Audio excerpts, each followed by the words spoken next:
बिस्मिल्लाहिर्रहमानिर्रहीम। ट्रिग्नोमेट्री के लेक्चर्स में से चैप्टर नंबर 10। हाँ जी, अभी फंडामेंटल लॉज की बात हो रही है तो 10.2 एक्सरसाइज कंटिन्यू है। फंडामेंटल लॉज में से ज़ाहिर है मेजरली फंडामेंटल लॉ तो ये है cos of alpha minus beta equal to cos alpha cos beta और plus sine alpha sine beta. बाकी अब 1 2 3 4 5 6 इस जगह पर अब ये एक्स्ट्रा ऐड हुए हैं इस लेक्चर में 10 वाले फार्मूले। ये चार ऑलरेडी पिछले लेक्चर में 2 में डिस्कस हो चुके हैं तकरीबन, उनकी प्रैक्टिस आ चुकी, याद करने का तरीका आ चुका। अब समझा जा रहा है कि ये फार्मूले आपको अवेलेबल समझ आ चुकी है। अब ये 10 की बारी है, उनका रिवर्सल यूज आएगा इसलिए वो साथ लिखे हैं। हाँ जी, tan के दोनों फार्मूलों को याद कैसे करना है एज पर रूटीन। ये हो गए दो एंगल अल्फा और बीटा। जब tan आएगा tan of first tan of second, दोनों के tan ऊपर अलग अलग, नीचे क्या है इन्हीं दोनों का product tan alpha tan beta. नीचे वाला कॉपी पेस्टेड है, सिर्फ सिंबल्स का ही फर्क है प्लस माइनस का। फिर देखिए अल्फा बीटा, tan इसका और इसका दोनों अलग अलग ऊपर, नीचे क्या है इन्हीं दोनों को मल्टीप्लाई करके लिख दिया है। अब फर्क क्या है, ये प्लस है तो इधर भी प्लस है, नीचे माइनस है, ये 1, इधर माइनस है तो ऊपर माइनस है, नीचे प्लस है। इनके डिफरेंसेस हैं। अब इनको यूज करते हुए हम एक्सरसाइज को डील करने लगे हैं। हाँ जी, एक्सरसाइज 10.2 उसका क्वेश्चन नंबर 4 फर्स्ट पार्ट जो स्मार्ट सिलेबस का रिलेटेड हिस्सा है। प्रूव दैट, ये गिवन स्टेटमेंट है। इस वक्त लेफ्ट हैंड साइड पे ये जिसको सर्कल लगाया गया ये हो गया अल्फा, ये हो गया बीटा, यानी कि ये 2 नंबर हैं। tan of first plus tan of second, ये देखिए 45 प्लस tan a। डिनोमिनेटर में क्या आएगा, इन्हीं दोनों का प्रोडक्ट साथ 1 माइनस। सिंबल का ख्याल करेंगे, देखिए ये वाला यूज हुआ है this plus this, alpha plus beta. इसके मुताबिक ये स्टेटमेंट ओपन करके लिख दी है। मल्टीप्लाई बाई, ये वही चीज माइनस साइन के साथ है, tan of this minus tan of this, ये दोनों लिखे, नीचे इन्हीं दोनों को लिखा, ये यहाँ 1 प्लस। तो जस्ट ये दोनों फार्मूलों को यूज करते हुए स्टेटमेंट लिखी। उसके बाद जितने हिस्से की टेबल से कीमत अवेलेबल हो तो tan 45 इक्वल टू 1 होता है। यूज कैलकुलेटर और बेसिक टेबल, डजेंट मैटर। अब देखिए बार बार बात हो रही है टेबल की, अगर कोई बच्चा याद कर पाए तो वेल एंड गुड, नहीं याद होता तो use calculator for those functions which are available in table, यानी कि 0 30 45 60 90 वो कीमतें आप कैलकुलेटर यूज करते हुए लिखिए। तो tan 45 डिग्री इक्वल टू 1 बाया कैलकुलेटर, इसकी कीमत अब 1 हो गई, ये 1 आ चुकी, बाकी tan a, नीचे इसकी कीमत भी 1 आ चुकी, तो ये 1 मल्टीप्लाई बाई समथिंग, यानी कि ये है 1 मल्टीप्लाई बाई दिस, वो लिखने की जरूरत नहीं है। इधर देखिए इसकी वैल्यू 1 ये आ चुकी, माइनस tan a, नीचे ये वाला पार्ट भी 1 बना, तो यहाँ 1 लिखेंगे, 1 इंटू tan a वो ही रह गया। उसके बाद लास्ट स्टेप, ये इससे कैंसिल हो गया और ये इससे कैंसिल हो गया, आंसर इज 1। यही हमें प्रूव करना था। उसके बाद क्वेश्चन नंबर 7 इसी एक्सरसाइज का, ये है पार्ट 1 और पार्ट 2 दोनों सिमिलर स्टेटमेंट्स हैं।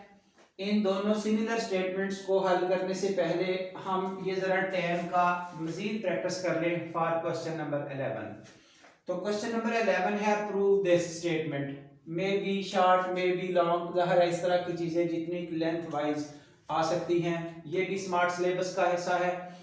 हाँ जी, राइट हैंड साइड tan वाली स्टार्ट की 37। अब 37 के हमने करने हैं 2 पार्ट, यही समझने वाली चीज है। 30 प्लस 7 क्या वैलिड है, आंसर इज नो। ये टेबल में मौजूद है 0 30 45 60 90 वाले में, ये अवेलेबल नहीं है। एक बात। अब अवेलेबिलिटी तो अपनी जगह, इधर से बनाना क्या चाहते हैं, जिस रिजल्ट पर पहुंचना चाहते हैं उसमें एक हिस्सा 8 है, उसमें एक पार्ट 8 आ रहा है।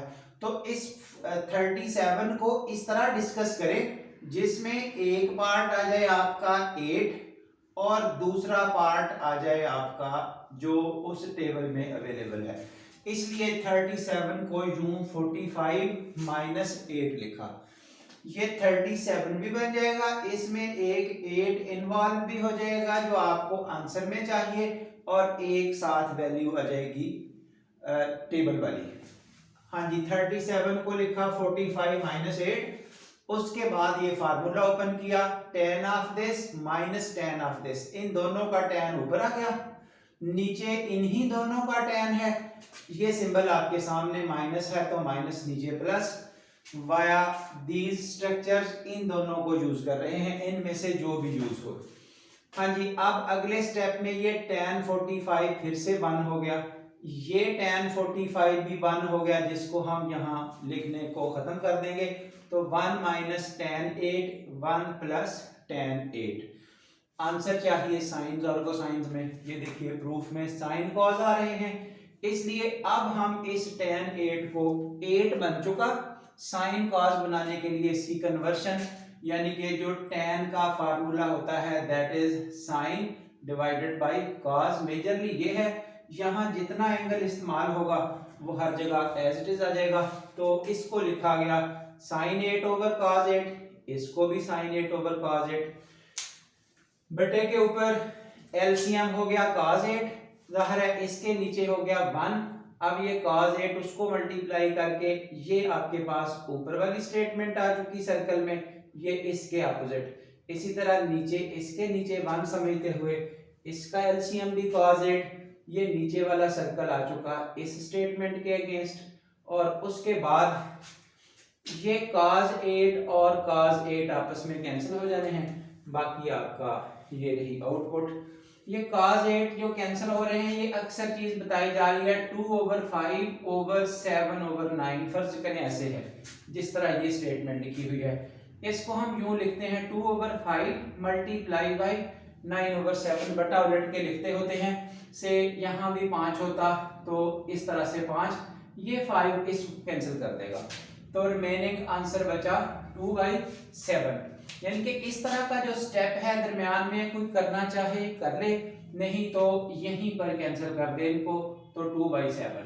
ये आपका काम यही किया गया है, एक स्टेप सेव करते हुए वो स्टेप आपका इग्नोर कर दिया, cos 8 और cos 8 खत्म हुआ, बाकी आपकी राइट हैंड जो आप स्टाइल बनाना चाहते थे वो बन चुकी। हाँ जी, अब हम इस पे आ रहे हैं क्वेश्चन नंबर 7 पर। ये tan के फार्मूले यूज करते करते हमें क्वेश्चन कहा गया ये स्टेटमेंट प्रूव कर दे, तो याद रखने वाली अब कौन सी चीज है, यहाँ क्या किया जाए, हमारे पास cot का तो फार्मूला ही नहीं है, बस स्टैंडर्ड फार्मूले यही हैं, तो इनमें tan के अलबत्ता मौजूद हैं, या तो आप इसको cos ओवर साइन लिख के चलें, ये भी वैलिड है कि cot को लिखा जा सकता है cos divided by sine equal to cot, तो अब cos का अलग हल करना पड़ेगा, साइन का अलग हल करना पड़ेगा, कर लिया, लेंथ बढ़ेगी क्योंकि एंड पे पहुंच के cot वाले आंसर भी cot वाले ही हैं, तो अब साइन cos में ना ही जाएं तो बेटर होगा, साइन cos में जाएंगे तो लेंथ बढ़ेगी क्योंकि वापस cot में फिर आना है, इसलिए हम इस पोर्शन को cot को 1 ओवर tan लिखा, 1 ओवर tan, tan का रेसिप्रोकल cot होता है, 1 ओवर tan लिखने की वजह कि tan के फार्मूले हैं, उसके बाद ये डिनोमिनेटर में tan का फार्मूला ओपन किया जो ये लिखा हुआ है tan alpha plus tan beta, tan alpha plus tan beta over 1 minus tan alpha tan beta, ये बटा उलट के ऊपर आ गया, जब ऊपर आ गया तो ये स्टेटमेंट यहाँ आ जाएगी। हाँ जी, ये अगले स्टेप में लिख दी गई ऊपर, ये नीचे फार्मूला ओपन हो गया, अब cot का तो tan बनाया था क्योंकि हमें फार्मूला ही tan का आता है, अवेलेबल ही tan का है, दोबारा से cot में फिर चेंज कर दें क्योंकि cot वाले आंसर्स बनाने हैं। हाँ जी, इसको ये देखिए 1 अपनी जगह, ये लाइन जो ये लाइन आ रही है इसमें ये tan हो गया 1/cot, ये tan हो गया 1/cot। इसी तरह इस लाइन के मुताबिक ये tan हो गया 1/cot, ये tan हो गया 1/cot। फिर सुने, tan को sin ओवर cos भी लिख सकते हैं, लेकिन बच्चा जो समझ रहा है कि हम sin ओवर cos क्यों नहीं लिख रहे, क्योंकि आंसर्स cot वाले चाहिए। यही तो वो अंडरस्टैंडिंग लेवल है। जो इन चीजों को समझ गया वो गलती नहीं करता, जो इन चीजों को नहीं समझता वो फिर इधर उधर की हाँकता है कि ये कर सकते हैं, ये कर सकते हैं, सिर्फ घूमता है उस जगह पे, उसका आंसर कंप्लीट जल्दी नहीं होता। इसलिए ये बातें वाज़ेह हैं। अब आप यहां से जब आगे बढ़ेंगे, ये इस लाइन का सलूशन, ये नीचे इस लाइन का सलूशन, ये इक्वालिटी अपनी जगह मौजूद है, यानी कि ये cot alpha cot beta LCM, ये cot अल्फा cot बीटा नीचे एलसीएम। यहाँ ये वाला स्टेप करके दिखा दिया है, जो ये चार वैल्यूज जब आती हैं, ये देखिए ये एक फ्रैक्शन हो गई इन दोनों की, एक फ्रैक्शन हो गई इन दोनों की, ये चार कीमतें हैं इस तरह की 2/5, 7/5, this over this, this over this. तो क्या किया गया, अब ये वाला ग्रुप तो एज इट इज लिख लिया ऊपर, जो नीचे वाला ये ग्रुप है ये देखिए मल्टीप्लाई करके इसका बटा उलट के लिखा, ये ऊपर आ गया ये नीचे ये स्टेटमेंट, और अब आप यहां पहुंच के ये स्टेटमेंट कैंसिल कर देंगे, जो बाकी बचा हुआ है वो आपका आंसर है। ये अगर स्टेप दरमियान वाला ना करना चाहते तो आप यहां पर ही इसको और इसको क्रॉस कर सकते थे, यानी कि ये चीज इधर छोड़ दें, ये चीज इधर छोड़ दें, जो बाकी बचा वो आपका सलूशन है। हाँ जी, 7 का जो सेकंड पार्ट है ये अब आपकी असाइनमेंट है, होमवर्क है। क्यों होमवर्क है, सिर्फ यहाँ प्लस तो यहाँ माइनस, सिर्फ एक सिंबल चेंज करना है, यहाँ माइनस प्लस चेंज होते होते आपका ये रिजल्ट बन जाएगा, just change of symbol nothing else, इसलिए इसको ड्रॉप कर दिया गया। हाँ जी, लास्ट क्वेश्चन इस लेक्चर का, ये क्वेश्चन नंबर 4 का 5th पार्ट।